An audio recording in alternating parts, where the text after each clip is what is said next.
बहुत समय पहले एक छोटे से गांव में रामू नाम का एक गरीब किसान रहता था।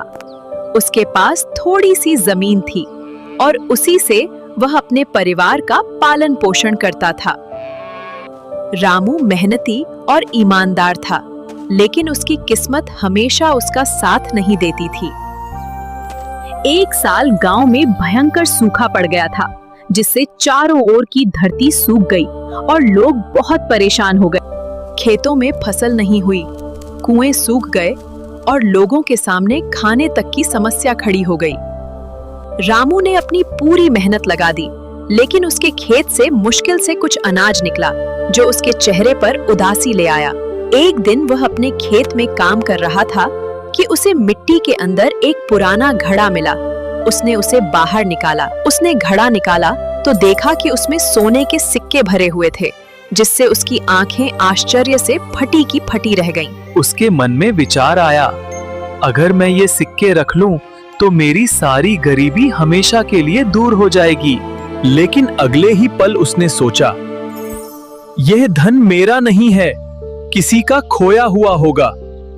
रामू घड़ा लेकर गांव के मुखिया के पास पहुंचा और सारी बात बता दी कि उसे ये सोने का खजाना खेत में मिला है। मुखिया ने पूरे गांव में घोषणा करवाई, लेकिन कई दिनों तक कोई भी उस घड़े का मालिक नहीं मिला। कुछ समय बाद पास के गांव का एक बूढ़ा व्यक्ति आया। उसने बताया कि कई साल पहले उसके दादा का ऐसा ही घड़ा खो गया था।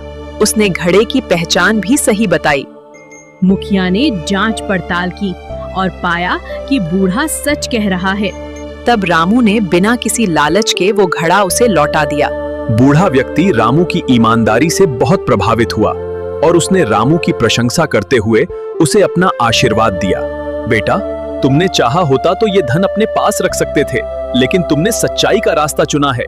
मैं तुम्हें इसका इनाम देना चाहता हूँ। रामू ने इनाम लेने से मना कर दिया, लेकिन बूढ़े ने जिद करके उसे कुछ सोने के सिक्के दे दिए। कुछ महीनों के लंबे इंतजार के बाद आखिरकार मौसम बहुत सुहावना हो गया। रामू ने उन सिक्कों से अच्छे बीज खरीदे और अपने खेतों में मेहनत से खेती की। उस साल उसकी फसल पूरे इलाके में सबसे अच्छी हुई और उसकी मेहनत का फल उसे मीठी मुस्कान के रूप में मिला। धीरे धीरे उसकी गरीबी दूर हो गई और वो एक सम्मानित किसान बन गया। उसका जीवन अब खुशहाली और सम्मान से भरा हुआ था। गांव के लोग उसकी सफलता का राज पूछते हैं और वो मुस्कुराते हुए उन्हें अपनी कड़ी मेहनत और लगन की कहानी सुनाता है। मेहनत और ईमानदारी का फल देर से मिलता है, लेकिन मिलता जरूर है। ये आप सभी को याद रखना चाहिए हमेशा। ईमानदारी, मेहनत और अच्छे कर्म कभी व्यर्थ नहीं जाते। इंसान को उसके कर्मों का फल अवश्य मिलता है।